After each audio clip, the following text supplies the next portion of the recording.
Je viens de trouver des plaisanciers sur un magnifique ponton. Bonjour. Bonjour, bonjour, bonjour. Comment allez-vous? Ça va très bien.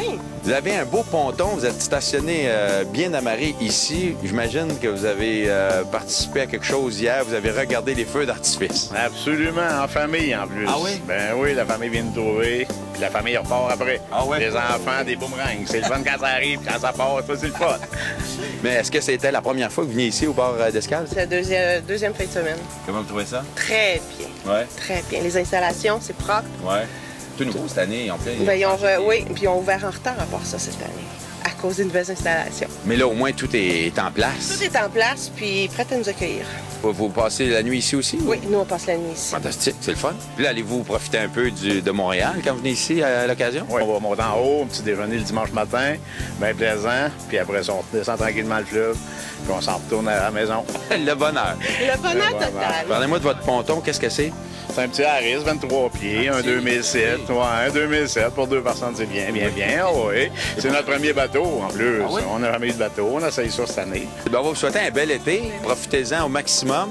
Puis on va se recroiser quelque part sur un cours d'eau. Sur une marina quelque part. Merci. Je tes langues. Je tes langues. Oui, ouais, on va l'acheter. Cette chronique, une présentation du Regroupement des plaisanciers du Québec. C'est avec plaisir qu'on retrouve Marc Turber du Regroupement des plaisanciers du Québec. Bonjour Marc. Bonjour Alain.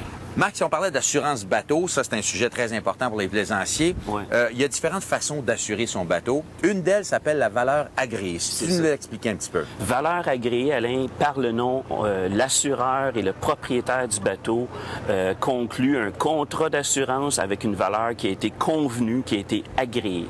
Alors, si ton bateau, tu viens de t'acheter un bateau, tu as payé 45 000 20 000 100 000 tu soumets ton contrat d'achat à ton assureur et on t'assure pour le montant total de ton acquisition, incluant les taxes. Alors, s'il arrive un sinistre, une perte totale, ton bateau, là, au moment où tu surviens le sinistre, on va te payer le montant qui a été agréé par contrat. Alors, on ne tiendra pas compte de la valeur marchande, de la valeur dépréciée. Ça va être la valeur qui a été agréée. Donc, c'est assez simple. Vous établissez un prix avec votre assureur et puis à ce moment-là, ben, à la fin, s'il y a quelque chose, il y a un problème. Mais est-ce que cette valeur-là reste pendant très longtemps?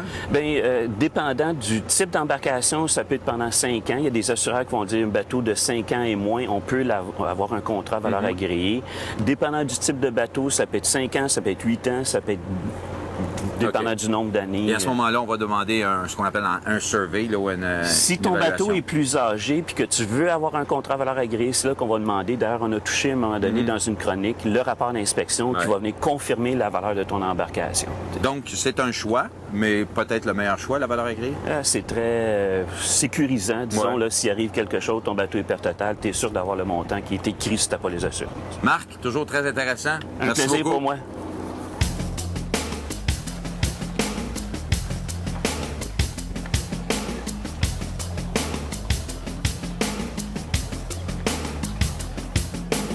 Que se passe-t-il cette semaine sur nos lacs et cours d'eau au Québec? Eh bien, toutes sortes d'activités. Le 31 juillet, c'est la 56e traversée du lac Saint-Jean. Ça, c'est 32 km de nage en eau libre. C'est une étape du Grand Prix FINA 2010. Les meilleurs nageurs au monde sont au rendez-vous. Et il y a même des croisières qui vous sont offertes. Donc, si vous voulez suivre les nageurs, vous pouvez le faire donc le 31 juillet.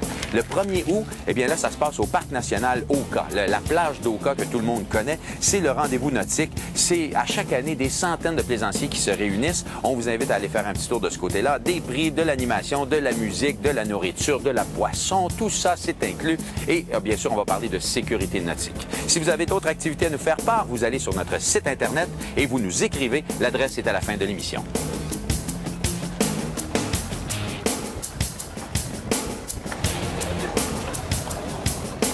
Je suis accompagné de François Clavel du Centre canadien de formation nautique. François, aujourd'hui, tu nous parles de quelque chose d'intéressant. On connaît tous le problème des moules zébrés. Premièrement, comment on fait pour préparer son bateau à ça?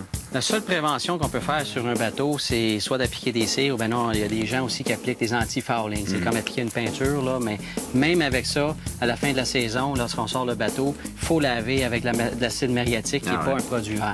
OK. Puis là, toi, tu as découvert quelque chose. Je pense que tu nous présentes un produit que tu as découvert récemment. C'est un produit qui vient de l'Allemagne et puis ça fait déjà 8 ans que ça fait ses preuves en Europe parce que le problème de mousse d'abri est plus gros en Europe. Ouais. Et puis, c'est notre deuxième saison au Canada avec ce produit. Et puis, lorsqu'on applique ça, c'est un alternatif aux anti-fouling. Ça réduit l'adhérence des moules et des algues et de tout autre produit. Alors, durant la saison, en roulant, ça l'enlève ce qui aurait pu coller. Okay. Et puis, à la fin de la saison complètement, bien, lorsqu'on sort le bateau de l'eau, on sauve beaucoup de temps et d'énergie parce qu'on n'a plus besoin d'acide maréatique. Tout ce qu'on fait, c'est qu'on lave à la pression et par la suite, tout simplement un savon là, de coque pour laver les coques et ça s'enlève très facilement. Donc, tu appliques ça, évidemment, au printemps avant de mettre ton bateau à l'eau, j'imagine? C'est exact, avant la saison. Alors, on mélange 1 pour 1. Dans ce petit contenant. Ouais. Et c'est comme laver notre fenêtre avec du Windex. Tout ce qu'on fait, c'est qu'il faut s'assurer que la surface soit très propre. Alors, on lave avec un savon anti-graisseur ou dégraisseur. Et puis, pour enlever toute matière grasse. Si le bateau était ciré avant, bien, en lavant avec ça, ça va enlever la matière grasse de la cire. Mais le bateau va quand même garder son lustre. Alors, tout ce qu'on fait, c'est qu'on applique, on fait une petite partie à la fois et avec le linge qui est fourni, tout simplement tourner en rond, s'assurer que le produit est appliqué. C'est l'avantage de ce produit-là avec les autres produits. Les autres produits font une couche de protection sur le gel coat, tandis que ça, c'est microscopique, ça va rentrer dans les pores du gel coat. Alors, c'est ça l'avantage du produit Nanoprotex, qui est un produit de nanotechnologie. Fantastique. Ben écoute, si les gens veulent se le procurer, ils peuvent aller chez certains dépositaires Marina ou sinon, ben, vous restez à la fin de l'émission sur le site Internet du Centre canadien de formation nautique. Vous aurez toute l'information. Merci, François. Merci beaucoup.